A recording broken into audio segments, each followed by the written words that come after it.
Mount Everest पर तिरंगा फहराने से लेकर फाइटर जेट की उड़ान तक तथा बॉलीवुड फिल्मों से लोकगीत तक बिहार की महिलाओं ने हर क्षेत्र में अपनी प्रतिभा का लोहा मनवाया है। आइए जानते हैं राज्य की मिसाल बनी कुछ ऐसी महिलाओं के बारे में जो अपनी उपलब्धियों के बल पर दूसरों के लिए प्रेरणा स्रोत रही हैं तथा उन्होंने अपने हौसले के बल पर अपने रास्ते खुद बनाए हैं।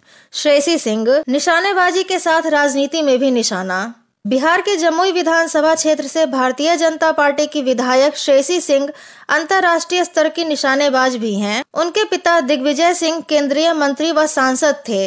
मां पुतुल कुमारी बांका लोकसभा के सांसद रह चुकी हैं। श्रेयसी सिंह ने निशानेबाजी के साथ राजनीति में भी निशाना साधा है। साल 2018 के राष्ट्रमंडल खेलों में महिला डबल ट्रैप निशानेबाजी का स्वर्ण पदक जीतकर वे सुर्खियों में आई थीं। इसके बाद उन्होंने पीछे मुड़कर नहीं देखा।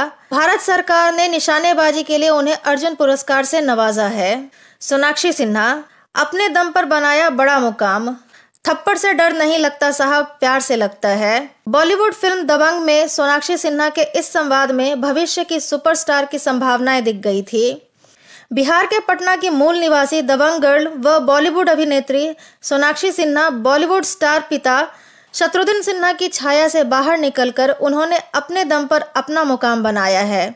2 जून 1987 को जन्मी सोनाक्षी ने अपने फिल्मी करियर की शुरुआत साल 2010 में आई सलमान खान की फिल्म दबंग से की थी, लेकिन कम लोग ही जानते हैं कि इसके पहले उनकी पहचान एक फैशन डिजाइनर के तौर पर होती थी।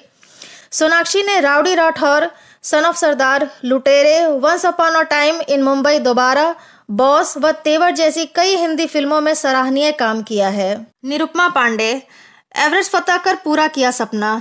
माउंटेन एवरेस्ट पर फतह करना किसी भी पर्वतारोही का सपना होता है।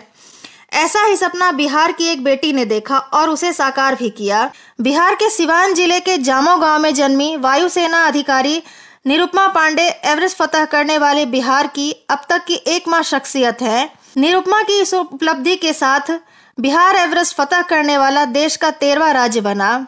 पुणे में केंद्रीय विद्यालय से स्कूली शिक्षा पूरी करने के बाद उन्होंने वहीं के नेसवाडिया कॉलेज ऑफ कॉमर्स से MBA की पढ़ाई पूरी की और किसी मल्टीनेशनल कंपनी में नौकरी के बदले भारतीय वायुसेना में जाने का रास्ता चुना। निरुपमा ने एवरेस्ट फतह के लिए साल 2007 से नेहरू इंस्टीट्यूट ऑफ माउंटेनियरिंग में दाखिला लेकर ट्रैकिंग की ट्रेनिंग ली।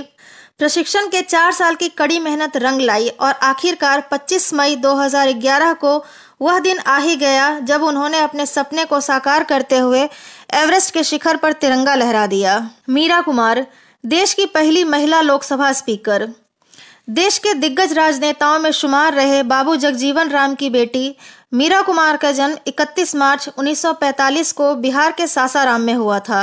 दिल्ली के इंद्रप्रस्थ कॉलेज और मिरांडा हाउस से उच्च शिक्षा प्राप्त मीरा कुमार साल 1973 में भारतीय विदेश सेवा IFS के लिए चुनी गई। वे ब्रिटेन, स्पेन और मॉरिशस में उच्चायुक्त रहीं। राजनीति में उनका प्रवेश 80 के दशक में हुआ। साल 1985 में वे पहली बार बिजनौर से सांसद बनी। उन्होंने लोकसभा में बिहार के सासाराम का भी प्रतिनिधित्व किया। वे कांग्रेस की महासचिव व केंद्र की संयुक्त प्रगतिशील गठबंधन सरकार में मंत्री भी रहीं। वे लोकसभा की पहली महिला अध्यक्ष रहीं। साल 2017 के राष्ट्रपति चुनाव में वे विपक्ष की उम्मीदवार रहीं, हालांकि वे पराजित हो गयीं। शारदा सिन्हा लोकगीतों से तोड़े सरहदों के बंधन। लोक गायन की बात हो तो बिहार की शारदा सिन्हा याद आ जाती हैं। 1 अक्टूबर 1952 को जन्मी शारदा सिन्हा ने मैथिली, बज्जिका व भोजपुरी के अलावे हिंदी में भी गीत गाए हैं। फिल्म मैंने प्यार किया तथा हम आपके हैं कौन जैसी फिल्मों में गाए उनके गीतों ने धूम मचा दी थी। पूजा हो या शादी, विभिन्न अवसर के लिए उनके गाए लोक गीतों ने राज्य व देश की सरहदों के बंधन को तोड़ दिया है। खासकर उनके छठ गीत तो बेहद लोकप्रिय हैं। लोक गीतों के लिए उन्हें बिहार कोकिला, पद्मश्री एवं पद्म भूषण सम्मानों से नवाजा जा चुका है। धन्यवाद।